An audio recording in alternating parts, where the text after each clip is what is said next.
রুশ যুদ্ধে সহায়তার ফল চীনকে ভোগ করতে হবে বলে হুঁশিয়ারি দিয়েছেন পশ্চিমা সামরিক জোট ন্যাটোর মহাসচিব জেন্স স্টলটেনবার্গ।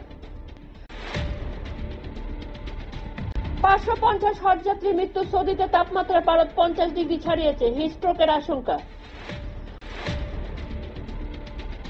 হামাসের ডেরায় ঢুকে পণবন্দীদের মুক্ত করল ইসরায়েলি সেনা, দুঃসাহসিক অভিযান। নাতি সংসারের দুর্ভাগ্যের কারণ, ভাগ্য ফেরাতে জ্যোতিষীর কথা একরত্তিকে জলে ডুবিয়ে খুন দাদুর, ঘটনা তামিলনাড়ুর। হাসপাতালের পর এবার বিএমসি সদর দপ্তর বোমা মেরে উড়িয়ে দেওয়ার হুমকি, হুলস্থুল মুম্বাইয়ে। যাত্রীদের সঙ্গে ঝগড়া, মেজাজ হারিয়ে বিমান কর্মীকে কামড়ে দিলেন তরুণী, লখনৌ বিমানবন্দরে ঘটনাটি ঘটে।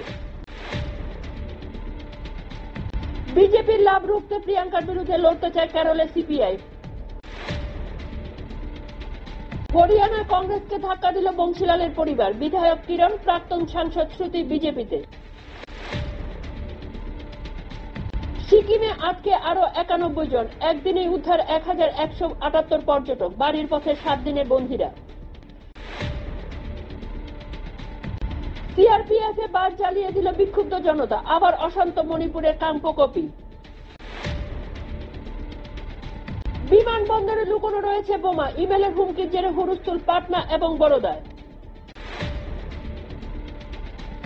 ভারী বৃষ্টির সতর্কতা, বর্ষায় ফুসছে ব্রহ্মপুত্র, অসমে বন্যার বিপর্যস্ত 1 লক্ষেরও বেশি মানুষ। দুর্নীতিকাণ্ডে কেরলে বাম মুখ্যমন্ত্রী বিজয়নের জবাব চাইল হাইকোর্ট, নোটিশ পাঠাতে হবে কর্ণা বিনাকেও। বিজেপির সংখ্যাগরিষ্ঠতা পায়নি মোদিজিকে, তাই টিকে থাকার লড়াই চালিয়ে যেতে হবে, খোঁচা রাহুলের।